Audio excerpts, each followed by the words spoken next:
শুধু ক্ষমতার জন্য চাঁদাবাজি করতে হবে, সিন্ডিকেট করতে হবে, বাজার দখল করতে হবে। এই জন্য যুবকদের হাতে যারা অস্ত্র তুলে দিয়েছে তারা আর যাই হোক বাংলাদেশের বন্ধু নয়।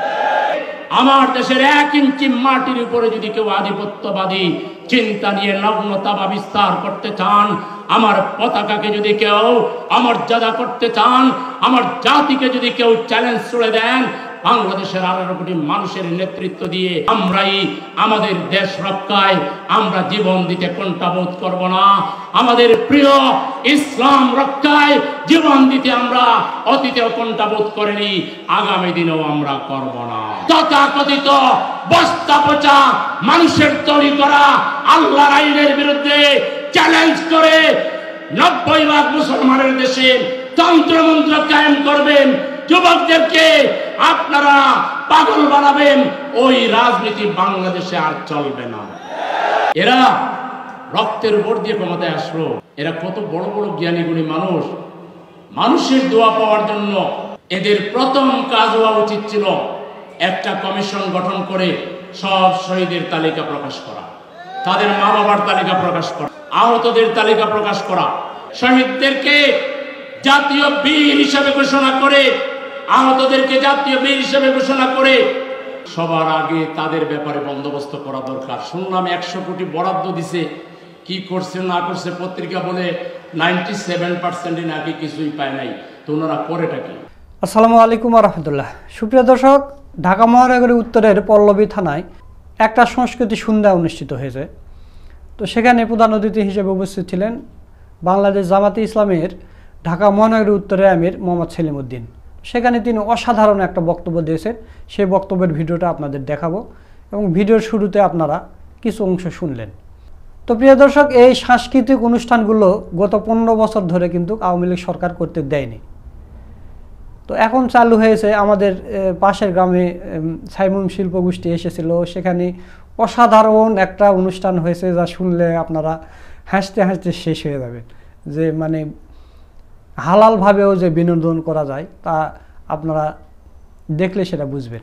আপনারা সবাই জানেন যারা সাইমুমের সেই নাটকগুলো দেখেছেন বা ইসলামিক গানগুলো শুনেছেন। তো দর্শক, এই সাইমুমের এই অনুষ্ঠানটি আমার ছোট চ্যানেলে দেওয়া হবে, এই চ্যানেলে লিঙ্ক শেয়ার করা হবে, আপনারা একটু দেখার চেষ্টা করেন, ভালো লাগবে। গত 15 বছর ধরে কিন্তু এই সাংস্কৃতিক অনুষ্ঠানগুলো এই সরকার করতে দেয়নি বা আমাদের এই নতুন প্রজন্মকে দেখতে দেয়নি, এরা বুঝতোই না। তবে এখন সেগুলো এরা দেখতেছে, কারণ আমরা 90 দশকের লোক, তো আমরা জানি, আমরা দেখেছি এগুলো। কিন্তু এখনকার প্রজন্ম যারা 2000 সালের পর থেকে জন্মগ্রহণ করছে তারা কিন্তু এগুলো দেখেনি, তাদের দেখতে দেওয়া হয়নি। তো প্রিয় দর্শক, বেশি কথা বাড়াবো না, চলুন আমরা মোহাম্মদ সেলিম উদ্দিনের সেই মূল্যবান ভিডিওটা দেখে আসি। আসসালামু আলাইকুম ওয়া রাহমাতুল্লাহি ওয়া বারাকাতুহু। আলহামদুলিল্লাহি রাব্বিল আলামিন, আসসালাতু ওয়াসসালামু আলা সাইয়্যিদিল আমবিয়া ওয়াল মুরসালিন ওয়া আলা আলিহি ওয়া সাহবিহি আজমাইন। বাংলাদেশের গণমানুষের প্রাণপ্রিয় কাফেলা, শহীদি কাফেলা, বাংলাদেশ জামাত ইসলামী ঢাকা মহানগরী উত্তরের পল্লবী থানা কর্তৃক আয়োজিত বিভিন্ন দাবিতে আজকের এই ঐতিহাসিক সমাবেশের সংগ্রামী সভাপতি, মঞ্চ উপবিষ্ট জামাত ইসলামী ঢাকা মহানগরী উত্তরের বিভিন্ন পর্যায়ের নেতৃবৃন্দ, সুধী মণ্ডলী, সাংবাদিক বন্ধুগণ, আজকের এই সমাবেশে উপস্থিত সম্মানিত ভাই এবং বোনেরা, সম্মানিত এই এলাকায় বসবাসরত নাগরিকবৃন্দ, ব্যবসায়ীবৃন্দ, আমরা মহান মাবুদের আবারও শুকরিয়া আদায় করছি, যিনি এরকম একটি সুন্দর পরিবেশে আমাদেরকে একত্রিত হওয়ার তৌফিক দান করেছেন। সম্মানিত উপস্থিতি, একটি দেশের, একটি সমাজের মানুষের, নাগরিকদের অন্যতম স্বপ্ন থাকে যে তারা একটা নিরাপদ জীবনযাপন করবে, তারা মিলেমিশে থাকবে, একে অন্যের পরিপূরক হয়ে ভূমিকা রাখবে, সমাজে সবাই ভাই ভাই হয়ে থাকবে। এটাই ছিল আমাদের এই সমাজের পূর্বের পরিচয়। আজ থেকে পিছনের দিকে যত পিছনে যাবেন, আমাদের এই ধারণাটা, আমাদের এই চিন্তাটা দেখবেন বেশি শক্তিশালী ছিল। মানুষের মধ্যে একটা ভ্রাতৃত্ববোধ ছিল, ভালোবাসা ছিল, আন্তরিকতা ছিল, পরস্পরের প্রতি সহানুভূতি ছিল, শান্তি এবং সম্প্রীতির একটি সমাজের বাস্তব নমুনা আমরা যত পিছনে যাব তত বেশি দেখতে পাব। কিন্তু এখন যত সময় গড়াচ্ছে, দুনিয়া যত মডার্ন হচ্ছে, পৃথিবীকে বলা হচ্ছে এখন গ্লোবাল ভিলেজ। পৃথিবী মানুষের পকেটের মধ্যে চলে আসছে। আপনি যেখানে যান সেটাই পৃথিবী। আপনি এখান থেকে সারা পৃথিবীকে কানেক্ট করতে পারবেন, সারা পৃথিবী আপনাকে কানেক্ট করতে পারবে। পৃথিবীটা এই দিক থেকে ছোট হয়ে এসেছে। জ্ঞান বিজ্ঞানের অনেক উন্নতি হয়েছে, প্রযুক্তির অনেক উন্নতি হয়েছে, কিন্তু মানুষের জীবনে সুখ, শান্তি, নিরাপত্তা এগুলো যেন কে বা কারা আমাদের জীবন থেকে কেড়ে নিয়ে চলে যায়। একটি সমাজের সবচাইতে কার্যকরী শক্তি হচ্ছে সেই সমাজের যুবকরা। যুবকরা যদি সঠিক দৃষ্টিভঙ্গির আলোকে, ইসলামী চিন্তা চেতনার আলোকে, দেশপ্রেমে উজ্জীবিত হয়ে তারা যদি তাদের জীবনকে কর্মের মধ্যে রাখতে পারে, কাজকর্মের মধ্যে যদি, সঠিক কাজকর্মের মধ্যে যদি তারা সম্পৃক্ত থাকে, স্বাভাবিক কারণে এই সমাজ উন্নতি লাভ করে। এই সমাজের যুবকদেরকে দেখে কেউ এটা আশঙ্কা করে না যে সেই যুবক কোনো হোটেলে ঢুকে খেয়ে বিল না দিয়ে চলে যাবে। সেই সমাজের যুবককে দেখে কেউ এটা আশঙ্কা করে না যে সে রাস্তায় কোনো রিক্সা থামিয়ে কোনো গৃহবধূর সোনা দানা, তার যা যা সাথে আছে সব সে ছিনতাই করে নিয়ে চলে যাবে, সেটা কেউ মনে করে না। এটাই ছিল আমাদের সমাজ। বরং কেউ বিপদে পড়লে সবার আগে যারা এগিয়ে যেত তাদের নাম ছিল যুবক। যুবকদের উপরে মানুষ আশ্রয় করত, ভরসা পেত। কিন্তু এই সমাজের যুবকদের হাতে একদল মানুষ শুধুমাত্র তাদের অবৈধ লিপ্সা, ক্ষমতা লিপ্সা, অবৈধ ভোগবিলাস, তাদের অবৈধ নেতৃত্বকে প্রতিষ্ঠা করার জন্য যুবকদের হাতে তারা তুলে দিল বিভিন্ন নেশা জাতীয় জিনিস। সিগারেট থেকে শুরু করে, গাঁজা, ইয়াবা, মদ থেকে শুরু করে, হেরোইন থেকে শুরু করে কত জাতের ব্র্যান্ডেড বিভিন্ন দ্রব্য আছে, নেশা জাতীয় দ্রব্য, যেগুলো আজকে যুবকদের হাতে হাতে, পকেটে পকেটে ঘুরে ঘুরে। এরা যুব সমাজকে শুধুমাত্র ক্ষমতায় টিকে থাকার জন্য তাদের মগজ, তাদের চিন্তাধারাকে বিগড়িয়ে দেওয়ার জন্য পরিকল্পিতভাবে আমার দেশের মুসলমান যুবককে, আমার মায়ের প্রিয় সন্তানটার হাতে মাদক তুলে দিয়ে পশ্চিমা সংস্কৃতি, কালচার এখানে অ্যাডাপ্ট করে তারা আমাদেরকে চিন্তা চেতনা এবং সংস্কৃতির দিক থেকে ধ্বংসের দ্বার প্রান্তে নিয়ে গিয়েছে। শুধু এখানে শেষ নয়, শুধু ক্ষমতার জন্য চাঁদাবাজি করতে হবে, সিন্ডিকেট করতে হবে, বাজার দখল করতে হবে, এই জন্য যুবকদের হাতে যারা অস্ত্র তুলে দিয়েছে তারা আর যাই হোক বাংলাদেশের বন্ধু নয়। তারা সে যে দলেরই হোক, শুধুমাত্র চাঁদাবাজির জন্য, টেন্ডারবাজির জন্য, খুন করানোর জন্য, গুম করার জন্য যুবকদেরকে পাড়ায় পাড়ায় অন্ধকার গলিতে আড্ডায় বসিয়ে তাদের হাতে যারা অস্ত্র তুলে দিয়েছে, এরাই হচ্ছে আমাদের স্বাধীনতা, সার্বভৌমত্বের সবচাইতে বড় শত্রু। এই শত্রুদেরকে আমাদেরকে চিহ্নিত করতে হবে। যারা আমার ভবিষ্যৎ, আমার দেশের আগামীর যারা সম্ভাবনা, যাদেরকে গড়ে তোলার কথা ছিল স্কুলে, কলেজে, ইউনিভার্সিটিতে এবং বাসায় বাসায়, ঘরে ঘরে, মসজিদে মসজিদে, যাদেরকে প্রথমে গড়ে তোলা দরকার ছিল, যাদের দৃষ্টিভঙ্গি গড়ে তোলা দরকার ছিল পরকালমুখী দৃষ্টিভঙ্গি, যুবকদেরকে বলা দরকার ছিল, হে যুবক, তুমি কোথায় পাগলা গোড়া ছোটাচ্ছ? কদ্দুর যাবা? তোমার আসল ঠিকানা হচ্ছে কবর, হাসর, মিজান, তারপরে জান্নাত অথবা জাহান্নাম। তাকে আগে ইসলামী আকীদা, ইমানের বলে বলিয়ান করা দরকার ছিল। 18 কোটি মানুষের দেশে 90% উপরে মুসলমান। এই 90%-এর 95% যুবক যারা সঠিকভাবে কোরআন তেলাওয়াত সহি করে পড়তে পারে না। তাহলে বিগত দিনে যারা দেশ শাসন করেছেন তারা কি করেছেন? আপনাদের মতো অথর্ব নেতৃত্ব বাংলাদেশে আর দরকার নেই।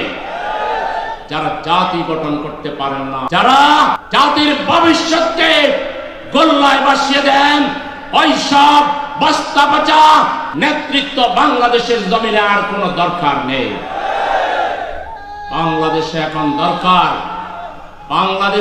দরকার সৎ চরিত্রবান নাগরিক, যেই নাগরিক সবার আগে আল্লাহকে ভয় করবে, আল্লাহকে চিনবে, রাসূল চিনবে, দ্বীন চিনবে, শরীয়ত চিনবে, নিজ দেশকে চিনবে, দেশকে ভালোবাসবে, পিতা মাতাকে ভালোবাসবে, মায় মুরব্বীদেরকে ভালোবাসবে, মুরব্বীদেরকে রাস্তায় একা পেলে হাত ধরে তাকে রাস্তা পার করিয়ে দিবে।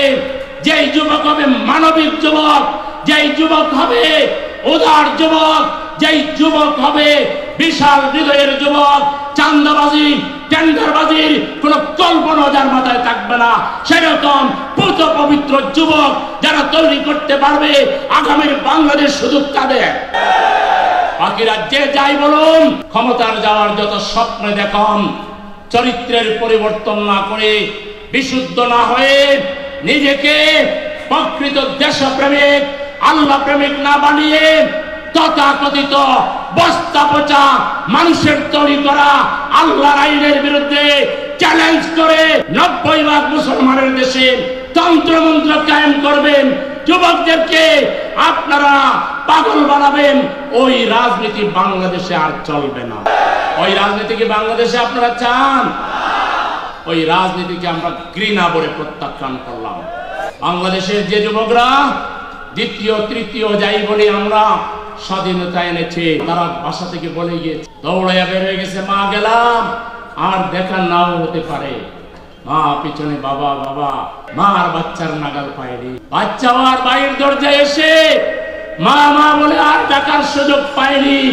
আমার ওই দামাল যুবকেরা আল্লাহতে বিশ্বাসী ছিল, তাওহীদে বিশ্বাসী ছিল, কোরআনে বিশ্বাসী ছিল, ইসলামে বিশ্বাসী ছিল, এবং তারা স্লোগান দিয়েছে, জব্বর স্লোগান, ওই ওয়ান জাস্টিস। আল্লাহর কথায় তারা স্লোগান দিয়েছে, আল্লাহর ভাষায় কথা বলেছে, ইন্নাল্লাহা ইয়া'মুরু বিল আদলি ওয়াল ইহসান ওয়া ইতা'i যিল কুরবা ওয়া ইয়ানহা আনিল ফাহশাই ওয়াল মুনকারি ওয়াল বাগি ইয়া'iযুকুম লাআল্লাকুম তাযাক্কারুন। আল্লাহ আমাদেরকে যে নির্দেশ দিয়ে রেখেছেন যে আমাদেরকে আদর করতে হবে, সুবিচার কায়েম করতে হবে, তারা সেই কথাই বলেছে। এজন্য আমরা 18 কোটি মানুষ, আমাদের তরুণ যুবক শিশুদের আহ্বানে আমরা রাস্তায় নেমে পড়ি। মা তার কোলের সন্তানকে নিয়ে রাস্তায় চলে আসছে। সাংবাদিক জিজ্ঞেস করছে, আচ্ছা বুঝলাম আপনি আসলেন, ভালো কথা, এইটা কি? বললো, আমি এটা কার কাছে রেখে আসবো? আমার তো বড় সন্তানটা মিছিলে চলে আসছে, এইটাকে কার কাছে রাখবো? হয় সবাই জেলে যাব, আর না হয় সবাই শহীদ হয়ে যাব। এইভাবে লড়াইয়ের মানসিকতা নিয়ে, বিজয়ের মানসিকতা নিয়ে হাজার হাজার তরুণ, ওই প্রতীত স্বৈরাচারের পুলিশ অফিসার বলে স্বরাষ্ট্রমন্ত্রীকে কুখ্যাত দুর্নীতিবাজ, টাকার বস্তার মদ ছাড়া কিছুই বুঝতো না, তাকে বলে, স্যার একটারে তো মারি তো একটা মরে, আর তো কেউ নড়ে না। এইভাবে রক্ত দিয়ে, জীবন দিয়ে এখনো 30-40 হাজার ছাত্র আহত, এখনো হাজার হাজার ছাত্রের কারো এক চুপ নাই, কারো দু চুপ নাই, কারো চুপও নাই, হাতও নাই, পাও নাই, লোড়া লেংলা আতুর হয়ে হসপিটালে, বাসা বাড়িতে আজকে তারা মানবতার জীবন যাপন করছে। আমি আমাদের এই সরকারের বাপ সব বেশ কিছু বুঝতেছি না। এরা রক্তের উপর দিয়ে ক্ষমতায় আসলো, এরা কত বড় বড় জ্ঞানী গুণী মানুষ, মানুষের দোয়া পাওয়ার জন্য এদের প্রথম কাজ হওয়া উচিত ছিল একটা কমিশন গঠন করে সব শহীদের তালিকা প্রকাশ করা, তাদের মা বাবার তালিকা প্রকাশ করা, আহতদের তালিকা প্রকাশ করা, শহীদদেরকে জাতীয় বীর হিসেবে ঘোষণা করে, আহতদেরকে জাতীয় বীর হিসেবে ঘোষণা করে সবার আগে তাদের ব্যাপারে বন্দোবস্ত করা দরকার। শুনলাম 100 কোটি বরাদ্দ দিছে, কি করছে না করছে পত্রিকা বলে 97% নাকি কিছুই পায় নাই। তো ওনারা করেটা কি? আমরা আজকেও এখান থেকে দাবি জানাচ্ছি, কাল বিলম্ব না করে অন্য কাজকে একটু পিছিয়ে রাখেন। আপনারা সবার আগে শহীদদেরকে তালিকা করেন এবং তাদের পরিবারের পুনর্বাসনের ব্যবস্থা করেন। আপনারা কি চান? 2 নম্বর হলো, একটা আহত ভাই অপচিকিৎসা কিংবা ভুল চিকিৎসা কিংবা অবহেলার কারণে যেন মৃত্যুর মুখে পতিত না হয়। অন্যদিকে বাজারে আগুন জ্বলা দাম, আপনারা বাজার নিয়ন্ত্রণ করতে পারেন না। কেন পারেন না? আমাদের দেশের আর্মি যথেষ্ট ক্যাপাবল, যথেষ্ট দেশপ্রেমিক, যথেষ্ট যোগ্যতা, তাদের ক্ষমতা আরো বাড়াই দেন। 1 মাসের ঘোষণা দেন, 1 মাসের মধ্যে কোন দল জাত পাত কিচ্ছু চেহারার দিকে তাকাবে না। যে পেটা সিন্ডিকেটের সাথে, চাঁদাবাজির সাথে, পরিবহন সিন্ডিকেট, ঘাট সিন্ডিকেট, যা কিছুর সাথে জড়িত থাকুক, আইন দিয়া সোজা জাতীয় টেলিভিশনে তাদের মুখ সম্বোধন করে দেন। এরপর আপনারা বিচারের মাধ্যমে যে ধরনের দুর্মুষ আর সাজা দরকার, আপনারা 100% দুর্মুষ আর সাজা দিয়ে ওদেরকে ঠান্ডা করে দেন। এগুলো করতে না পারলে সরকারের থেকে লাভ হবে কি? আমরা সরকারকে বলবো, এই 2-3 ব্যাপারে আমরা কোনো ছাড় দিতে চাই না। আপনারা বাজার অনতিবিলম্বে নিয়ন্ত্রণ করুন, জিনিসপত্রের দাম কমান, আপনারা চাঁদাবাজি বন্ধ করান, টেন্ডারবাজি বন্ধ করান। আপনারা বাংলাদেশকে আর আরেকটা কাজ করেন, সেটা হলো এই যে ফ্যাসিবাদের লোকগুলো বেশ আরাম পেয়ে গেছে। এখন একবার আনসারের নামে, আরেকবার সংখ্যালঘুর নামে, আরেকবার ছাত্র পাশ করে নাই অকৃতকার্য ছাত্রদের নামে, আরেকবার শ্রমিকের নামে। এখন তারা পায়তারা করতেছে এই ওরা যে আক্রমণ করছিল ছাত্রদের উপরে, ওইগুলো এখন হয়ে গেছে মুক্তিযোদ্ধা। ওই যে প্রতিরোধে যেগুলো আহত হয়েছে, এরকম কিছু আবার ঢুকে গিয়ে এরা পায়তারা করছে বিশৃঙ্খলা করার জন্য। আমি কালকেও আহতদের একটা সমাবেশে বলেছি, আপনারা বি কেয়ারফুল থাকবেন, আহতের নামে ঢুকিয়া ফ্যাসিবাদের কেউ যাতে কোনো সুযোগ নিতে না পারে, সেজন্য আপনারা কাজ করুন। আপনাদের সাথে তো আমরা আছি। বাংলাদেশের অন্যতম বৃহৎ জনগণের সমর্থিত, জনগণের আশীর্বাদ পুষ্ট, এদেশের কোটি কোটি মানুষের প্রিয় কাফেলা বাংলাদেশ জামাত ইসলামী, আমরা তো আপনাদের উপরে কোনো চাপ সৃষ্টি করছি না। আমরা তো আপনাদেরকে সুযোগ দিচ্ছি, আপনারা কাজ করুন। লোক লাগলে বলুন, স্বেচ্ছাসেবী লাগলে বলুন। আমরা দেশের দেশপ্রেমিক নাগরিকরা আমরা প্রস্তুত আছি আপনাদেরকে হেল্প করতে, কিন্তু কোনো সন্দেহ সংশয়ের সৃষ্টি করা যাবে না। আপনারা যা সংস্কার করতে চান তাড়াতাড়ি করেন, আপনারা না করলে আর কেউ করবে না ভাই। আপনারা তাড়াতাড়ি সংস্কার করেন। সংস্কার করে আপনারা কতদিন লাগবে সংস্কারে, এবং নির্বাচন কবে করতে চান? আমরা যুবকরা নির্বাচনের জন্য উদ্গ্রীব হয়ে আছি। বিগত কতটা ইলেকশন আমরা ভোট দিতে পারি নাই, জিন আর ভূতেরা দিয়ে দিছে। সুতরাং এই জিন ভূতদের দ্বারা আমরা অনেক ক্ষতিগ্রস্ত হয়েছি। এখন আমরা ভোট দিতে চাই। আপনারা কি সংস্কার করতে চান জাতিকে জানান। আমরা ইনশাআল্লাহ আপনাদের সংস্কারের সময় দিব, কিন্তু এর মানে এটা নয় আপনারা আনলিমিটেড বসে থাকলেন, এতে কিন্তু জনগণ ভালো চোখে এটা নেবে না। আমাদের অবশ্য প্রধান উপদেষ্টা অনেক বিজ্ঞ মানুষ, ইন্টারন্যাশনাল খ্যাতি সম্পন্ন, তিনি বলছেন না, ইন্টারিম গভর্নমেন্ট একেবারে আনলিমিটেড টাইম নেবে না। আমরা বিশ্বাস করতে চাই তার মতো বিচক্ষণ মানুষ, তিনি যেটা বলেছেন সেটাই করবেন। যেটুকু সময় যৌক্তিক তার দরকার, তার পরিষদের দরকার, সেটা নিয়ে সংস্কার করে নির্বাচনটা দিয়ে দিলে আমরা উৎসবমুখর পরিবেশে ভোট করে যে দলই ক্ষমতায় আসুক সেই দল দেশ চালাবে, বাকিরা বিরোধী দলে থাকবে ইনশাআল্লাহ। মানুষ যেভাবে এখন জামাতের প্রতি আগ্রহ দেখাচ্ছে, যদি জামাত আল্লাহর ইচ্ছায় দেশ পরিচালনার চাবিকাঠি পায়, আমরা সবার আগে যুবকদের নিয়ে পরিকল্পনা নেব। আর আমরা পরিষ্কার বলতে চাই, আমাদের অনেক নেতা কর্মী আমরা হারিয়েছি, অনেককে পঙ্গুত্ব বরণ করেছেন। এরপরও আমরা কোনো বাড়াবাড়ি করব না। তবে আমার দেশের 1 ইঞ্চি মাটির উপরে যদি কেউ আধিপত্যবাদী চিন্তা নিয়ে নগ্নতা বা বিস্তার করতে চান, আমার পতাকাকে যদি কেউ অমর্যাদা করতে চান, আমার জাতিকে যদি কেউ চ্যালেঞ্জ ছুড়ে দেন, বাংলাদেশের 18 কোটি মানুষের নেতৃত্ব দিয়ে আমরাই আমাদের দেশ রক্ষায় আমরা জীবন দিতে কোনটাবোধ করব না। আমাদের প্রিয় ইসলাম রক্ষায় জীবন দিতে আমরা অতীতেও কোনটাবোধ করিনি, আগামী দিনেও আমরা করব না। অতএব ষড়যন্ত্রকারীদেরকে হুঁশিয়ার করে দিচ্ছি, কোন ষড়যন্ত্র, পাল্টা অভ্যুত্থান, এগুলা দিবা স্বপ্ন ভুলে যান। বাংলাদেশে এটা আর কখনো হবে না ইনশাআল্লাহ। আমরা ছিলাম, আমরা আছি ইনশাআল্লাহ। এদেশের জনগণ আমরা ভাই ভাই হয়ে 18 কোটি মানুষ আমাদের দেশের কল্যাণে আমরা একযোগে কাজ করে। খোদা হাফেজ। বাংলাদেশ জিন্দাবাদ, বাংলাদেশ জামাত ইসলামী জিন্দাবাদ, আসসালামু আলাইকুম ওয়া রাহমাতুল্লাহি ওয়া বারাকাতুহু।